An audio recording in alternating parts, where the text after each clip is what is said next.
अनुराधा कदम. तुम्ही पाहत आहात स्पीड न्यूज लाईव्ह 24. भाषा खरं तर आपण लहानपणापासून आपली एक मातृभाषा शिकतच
विशेषतः रशियन भाषा शिकताना मला असं लक्षात आलं की माझी मराठी चांगली आहे, माझी इंग्रजी चांगली आहे आणि भाषा शिकण्याचा एक वेगळा आनंद मी तेव्हा अनुभवला.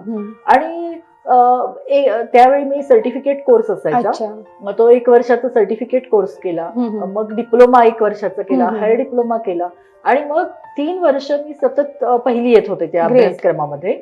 आणि मग मी माझं बीएससी आणि त्याच्यानंतर एमबीए हे शिक्षण सुरू असताना सायमल्टेनियसली रशियन भाषेचं शिक्षण घेतलं. आणि त्यावेळी मला खूप चांगले अनुभव आले तिथं. त्या काळामध्ये विभागामध्ये एक उत्तर प्रदेशातले विभाग प्रमुख असत, त्यांच्याशी आम्ही हिंदी बोलत असू. विभागामध्ये सोव्हिएत युनियनचे प्रतिनिधी म्हणून एक प्राध्यापक मॅडम होत्या, त्यांचं नाव नजेशदा.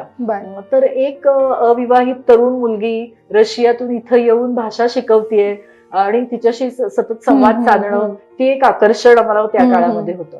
आणि मग या 3 वर्षाच्या काळामध्ये नजेशदा मॅडम गेल्या, त्याच्यानंतर विक्टर उसिनोफ म्हणून एक सर आले युक्रेनचे, त्याच्यानंतर जाकीर सैफकुलोव्ह म्हणून सर आले, ते आणि त्यांचं कुटुंब यांच्याशी आम्ही सतत संपर्कात असायचो. विद्यार्थी म्हणून त्यांना समजून घ्यायचो आणि हे खूप आनंदाची अशी एक गोष्ट होती. आणि मला माझ्या लक्षात आलं की जितकं मी बीएससी एमबीए करिअर म्हणून बघत होते, पण हे माझ्या आवडीचं क्षेत्र म्हणून मी बघायला लागले याच्याकडे. आणि मग नंतर जेव्हा एमबीए झाल्यानंतर माझ्या असं लक्षात आलं की आपल्याला ह्याच्यामध्ये करिअर करायचंय, जॉब करायचंय हे तर निश्चित होतं. पण त्या दरम्यान मला 2 महिन्यासाठी मॉस्कोला जायची संधी मिळाली. आणि मग मी 2 महिने मॉस्कोला गेले, तिथल्या पुष्किन इन्स्टिट्यूट मध्ये राहिले. तिथं आम्हाला एक रिफ्रेशर कोर्स असायचा टीचर्स म्हणून. आणि मग तो कोर्स केल्यानंतर माझं पूर्ण व्हिजन बदललं, एक माझं व्यक्तिमत्वच बदललं. माझ्या असं लक्षात आलं की जग फार मोठं आहे जगामध्ये. तिथं मॉस्कोमध्ये जेव्हा मी राहत होतो तेव्हा जगातल्या वेगवेगळ्या देशांचे विद्यार्थी तिथं एकत्र राहत होते.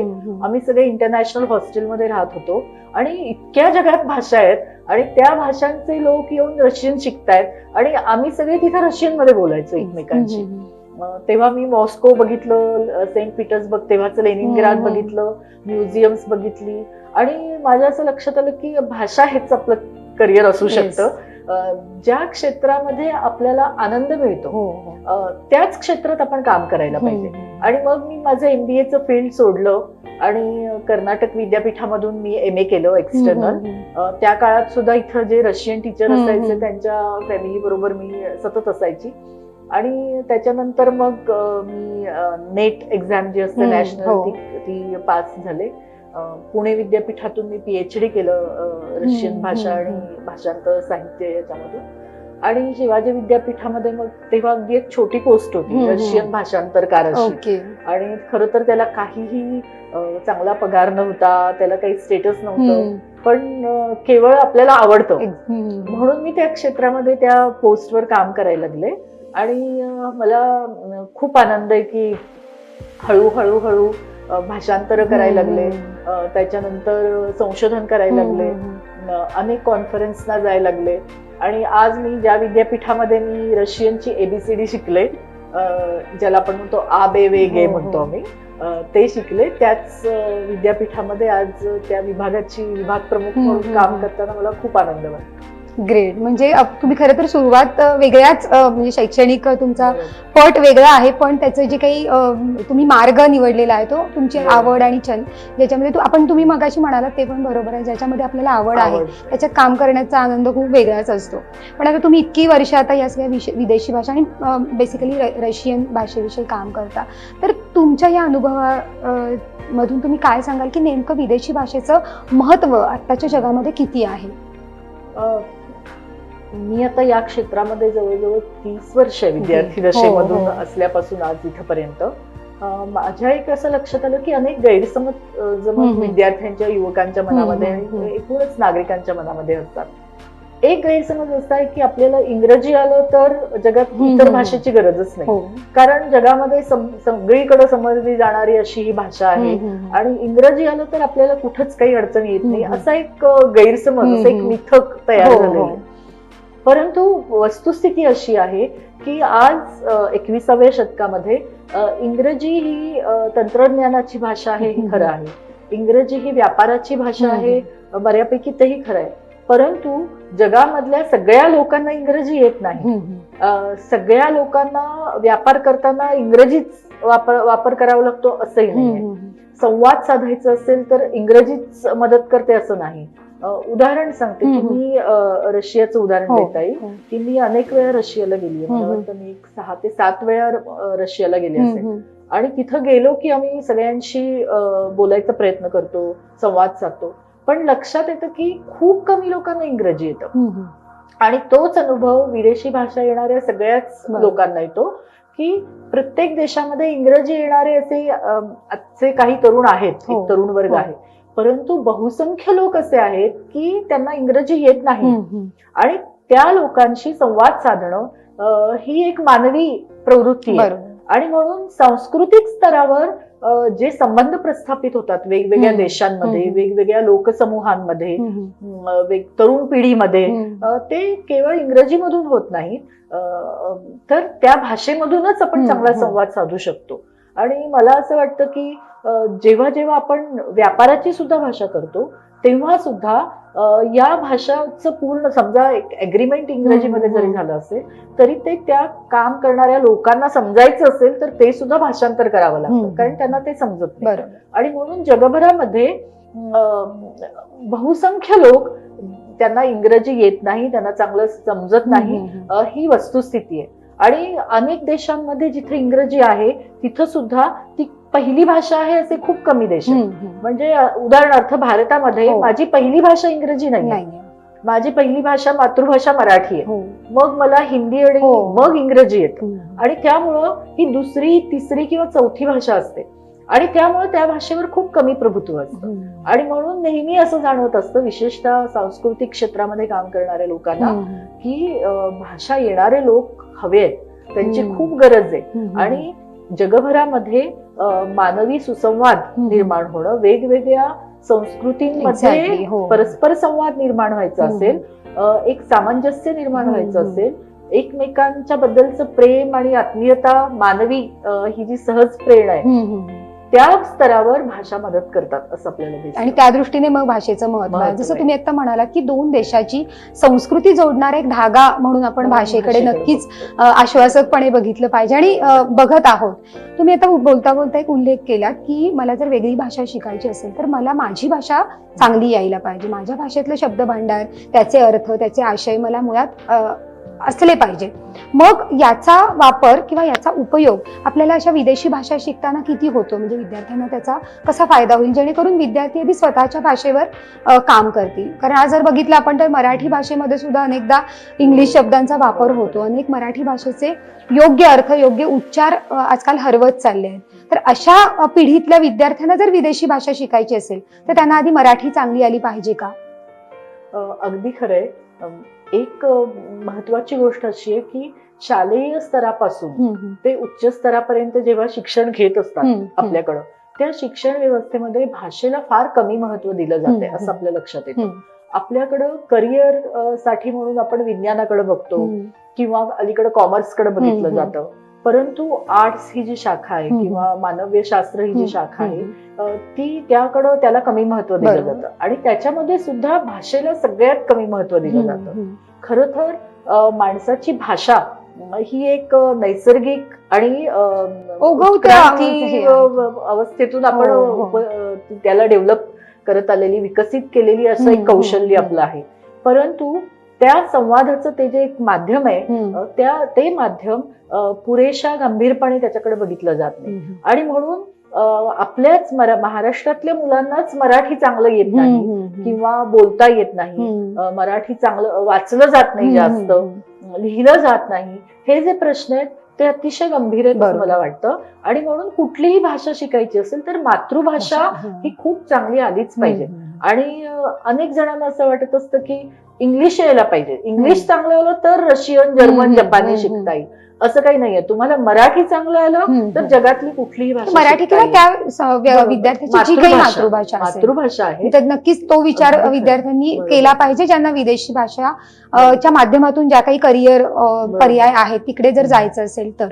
तुम्ही मग आपलं आता मगाशी बोलता बोलता अजून एक उल्लेख झाला तर त्या अनुषंगाने मला बोलायला आवडेल की विद्यापीठात रशियन भाषांतर म्हणून एक छोटासा विभाग होता किंवा एक छोटासा कक्ष होता असं आपण म्हणू, पण आज एक विभाग झालेला आहे जो विदेशी भाषा बद्दल विद्यार्थ्यांना वेगवेगळे पर्याय उपलब्ध करून देतात करिअरचे.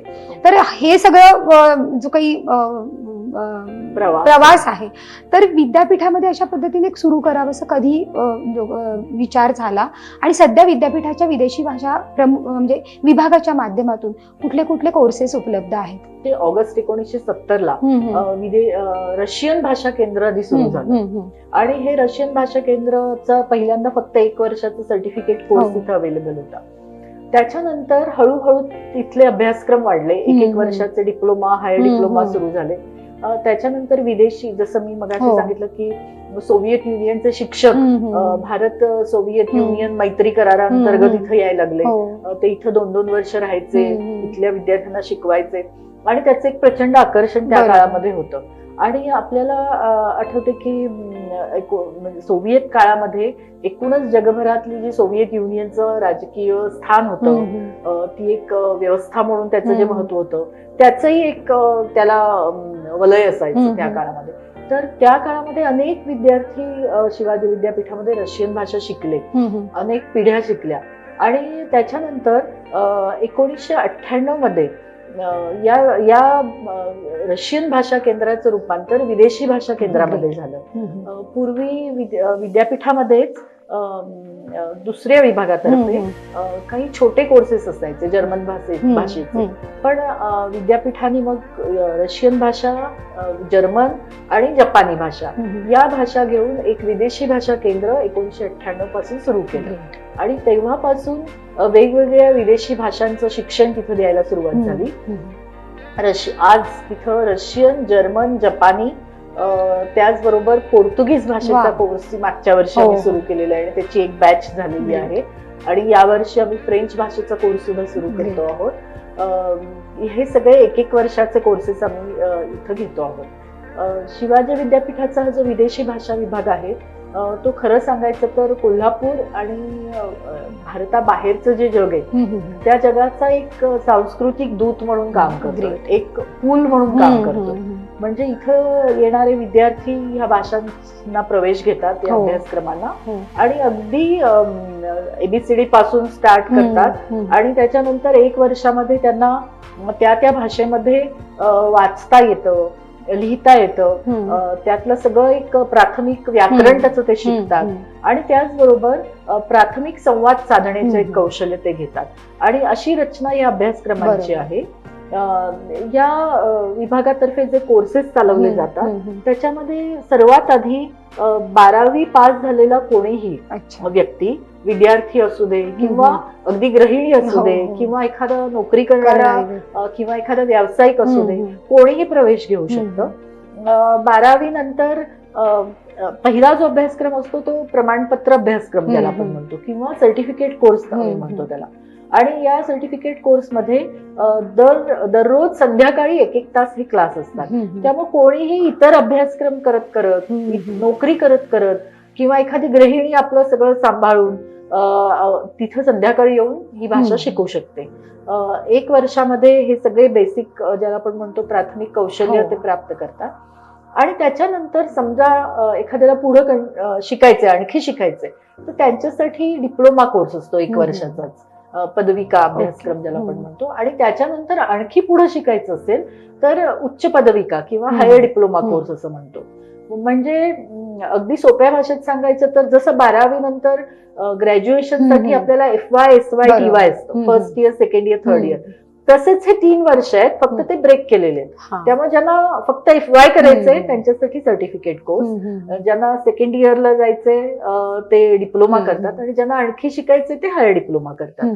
आणि जर कोणी ही 3 वर्ष पूर्ण केली तर त्याचं ते आपण BA समकक्ष असं आपण त्याला म्हणतो.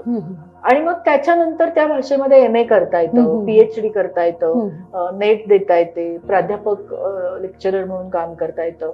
तर अनेक संधी पुढे उपलब्ध होतात. तर त्यामुळं तुम्ही इतर कोणताही अभ्यासक्रम करत करत, म्हणजे तुम्ही इंजिनिअरिंग करत असाल, मॅनेजमेंट करत असाल, BA, BCom, BSc, MA, MCom, MSc करत असाल, PhD करत असाल, तर तुम्ही कोणीही ही भाषा शिकू शकता. त्यांच्यासाठी हे उपलब्ध आहे. आणि अकॅडमिकच्या पलीकडे जाऊन कुठल्या कुठल्या संधी आहेत, जसं की दुभाषिक आहे किंवा परदेशातच शिवाजी विद्यापीठ सामंजस्य करार अनेक विषयांमध्ये करत आहे, तर याच्या दृष्टीने आपल्या विभागाशी सुद्धा अनेक सामंजस्य करार परदेशी विद्यापीठातून झाले असतील, तर त्या दृष्टीने विद्यार्थी परदेशात काही संशोधन करू शकतात का?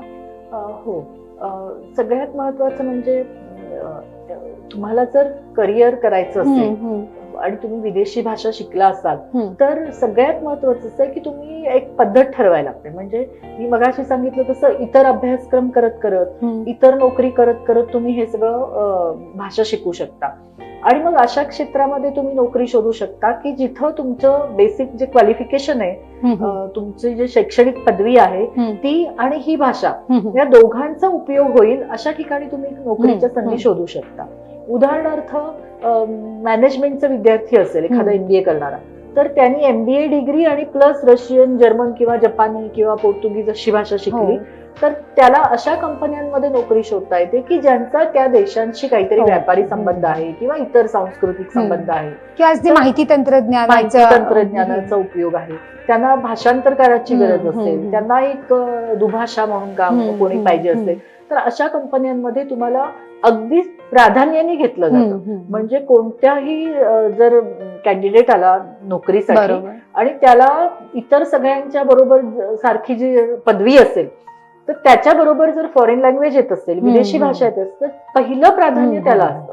तर त्यामुळं याला पण कॉम्बिनेशन पद्धत, ऍडिशनल क्वालिफिकेशन म्हणजे आणखी काहीतरी, जसे हॉटेल मॅनेजमेंट करता करता तुम्ही जर फ्रेंच शिकला किंवा जॅपनीज शिकला किंवा, तर तुम्हाला तुमच्या त्या करिअरमध्ये उपयोग होतो. टुरिझमचे कोर्सेस करत करत विद्यार्थी आमच्याकडे येतात, तर त्यांना सुद्धा या भाषेचा खूप उपयोग होतो. तर तुमचं एक महत्वाची, तुमचं एक शैक्षणिक जी एक फील्ड आहे, क्षेत्र आहे, त्याला एक सपोर्ट म्हणून हे वापरलं जातं. परंतु आणखी एक पर्याय असा आहे की काही जण भाषेमध्ये खरंच खूप चांगले असतात. म्हणजे त्यांना भाषा शिकायला लागल्यानंतर कळतं की आपल्याला भाषा खूप छान येते. कारण भाषा आपली कशी आहे, भाषिक कौशल्य कसं आहे हे समजण्याची टेस्ट करायची काही आपल्याकडे अवेलेबल नाहीये, काहीच उपलब्ध नाहीये. आपल्याला कळतच नाही की आपल्याला कोणत्या फील्डमध्ये जायचं. आमच्याकडे जेव्हा विद्यार्थी येतात असे सगळे वेगवेगळ्या क्षेत्रातले येतात.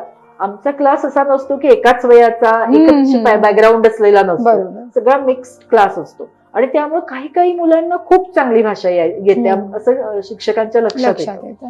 आणि मग ते विद्यार्थी हे सगळे पुढचे कोर्स करत करत त्यांनी जर MA केलं किंवा पुढे PhD करू शकतात, जसं मी केलं.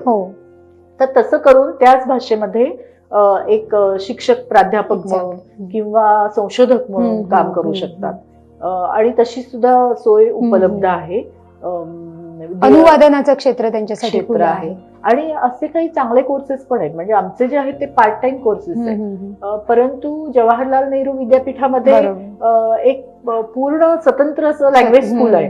आणि तिथं आपल्याला माहितीये की देशभरातले विद्यार्थी तिथं प्रवेश परीक्षा देऊन विदेशी भाषांसाठी प्रवेश घेतात.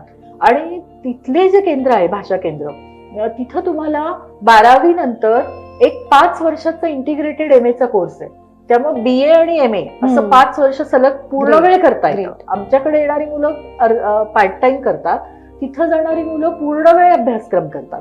आणि त्यामुळं बऱ्याचदा JNUच्या एंट्रन्स परीक्षा देऊन तुम्ही तिथं जाऊ शकता. किंवा हैदराबादला English and foreign language university आहे, EFLU, त्या विद्यापीठामध्ये सुद्धा असे पूर्ण वेळ कोर्सेस अवेलेबल आहेत. तर तिथं सुद्धा तुम्ही प्रवेश परीक्षा देऊन 12वी नंतर 5 वर्षाचा MA करू शकता. आणि मग त्या क्षेत्रामध्ये तुम्हाला पूर्ण करिअर करता येते.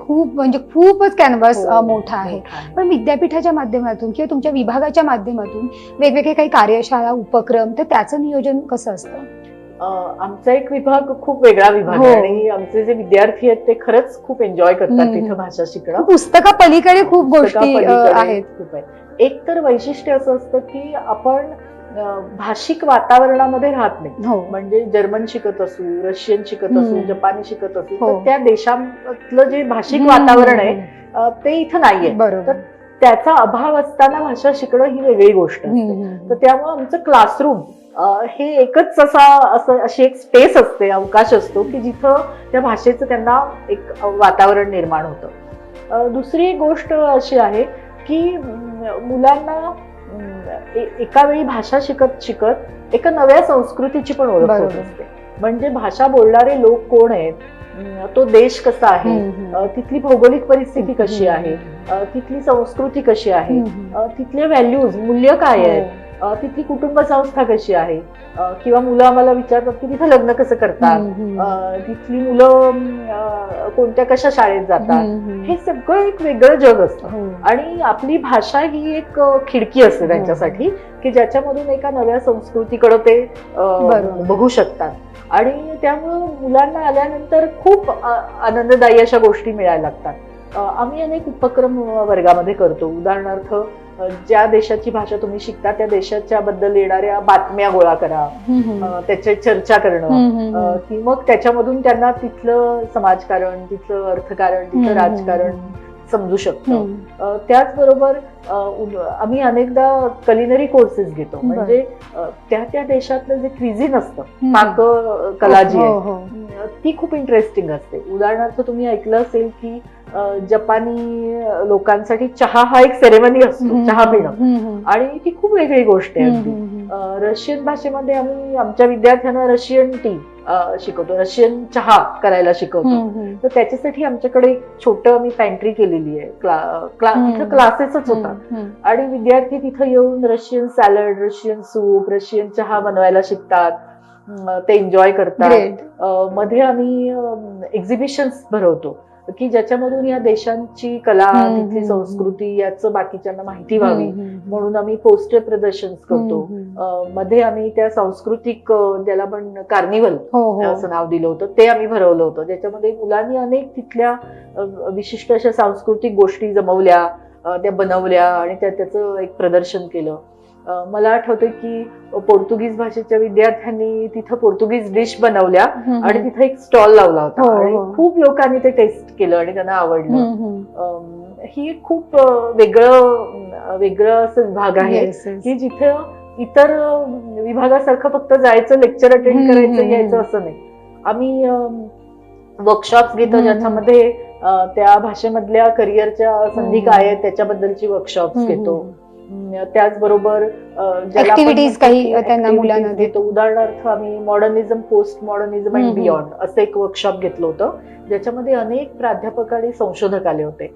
आणि त्यांच्यासाठी हे जे सगळे युरोपियन तत्वज्ञान आहे, युरोपियन सगळं जे 21व्या शतकातले बदलते प्रवाह आहेत वैचारिक, त्यांची ओळख करून देण्याचा प्रयत्न केला होता.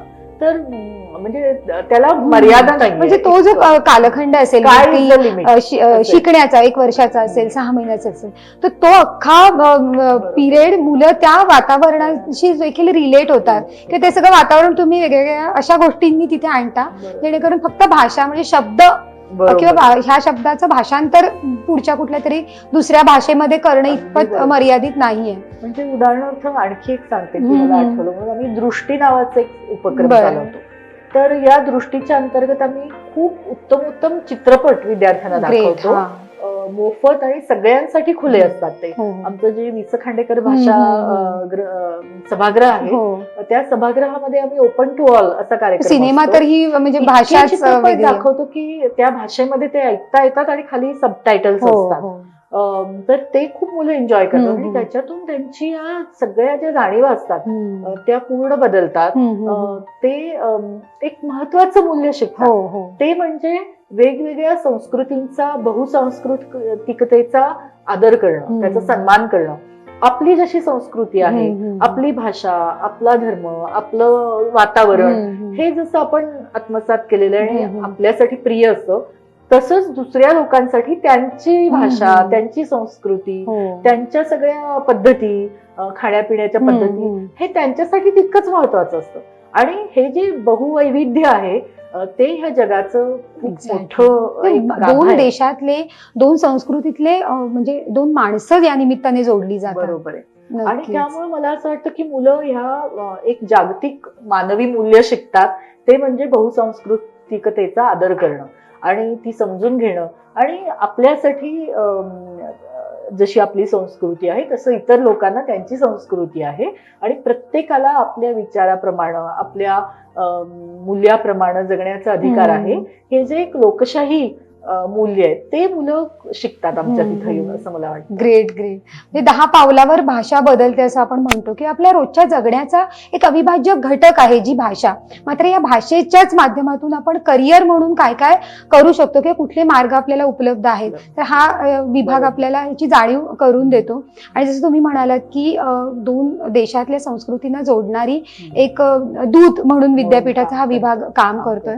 आणि या माध्यमातून जसं आपण आता चर्चा करतो आहोत की वेगळं करायचंय, मला वेगळं काहीतरी करिअर करायचंय, मला वेगळी वाट चोखायची, असं आपण नेहमी म्हणत असतो. आणि आता गेल्या काही दिवसांमध्ये शिक्षण हे वेगळ्या अर्थाने बदलून गेले, म्हणजे चौकटीत बाहेर काहीतरी मला करायचं आहे असं जेव्हा आपण अनेकदा म्हणतो, तर तेव्हा भाषा किंवा विदेशी भाषा हा एक चांगला पर्याय आहे. आणि फक्त पुस्तक आणि अभ्यासक्रम या पलीकडे जाऊन तुम्हाला काहीतरी करण्याची संधी देणारा नक्कीच हा विभाग आहे. मेघाताई, तुम्ही इकडे आलात आणि मला फक्त एकच गोष्ट सांगायची की आमच्या विभागाचं आता हे सुवर्ण महोत्सवी वर्ष आहे. अच्छा. 1970 साली हा रशियन भाषा केंद्र सुरू झालं आणि आज इथं आम्ही 5 भाषांचे अभ्यासक्रम शिकवतो. अनेक पिढ्या इथं शिकल्या आणि पुढे जात आहेत, त्यांचा तो वापर करतायत करिअरमध्ये. तर त्यानिमित्त आम्ही अनेक नवीन उपक्रमही घेतलेले आहेत. आमचे सध्या प्रवेश सुद्धा चालू आहेत आणि तुम्ही विभागामध्ये येऊन ऑफलाईन प्रवेश घेऊ शकता. मला असं वाटतं की हे खूप चांगली संधी कोल्हापुरामध्ये शिवाजी विद्यापीठाने उपलब्ध करून दिलेली आहे. त्याचे सगळे विद्यार्थी लाभ घेतील. म्हणजे पालकांसमोर देखील आजच्या जो प्रश्न आहे की आपल्या पाल्याने काहीतरी वेगळं करावं किंवा विद्यार्थ्यांनाही वाटतं की मला काहीतरी वेगळं करायचं, तर त्यांच्यासाठी नक्कीच हा एक वेगळा पर्याय आहे आणि तो नक्की त्यांनी घ्यावा आणि त्या दृष्टीने आपलं करिअर घडवावं असंच या चर्चेतून आपल्याला म्हणायला हरकत नाही. मेघाताई, तुम्ही आमच्या विनंतीला मान देऊन आलात आणि एक वेगळ्या विषयावर चर्चा झाली, वेगळ्या करिअर बाबत आपण या निमित्ताने बोललो, त्याबद्दल स्पीड न्यूज लाईव्ह 24च्या वतीने मी आपली मनापासून आभार व्यक्त करते. ताज्या अपडेट्ससाठी स्पीड न्यूज लाईव्ह 24 चॅनेलला सबस्क्राईब करा आणि बेल आयकॉनवर प्रेस करा.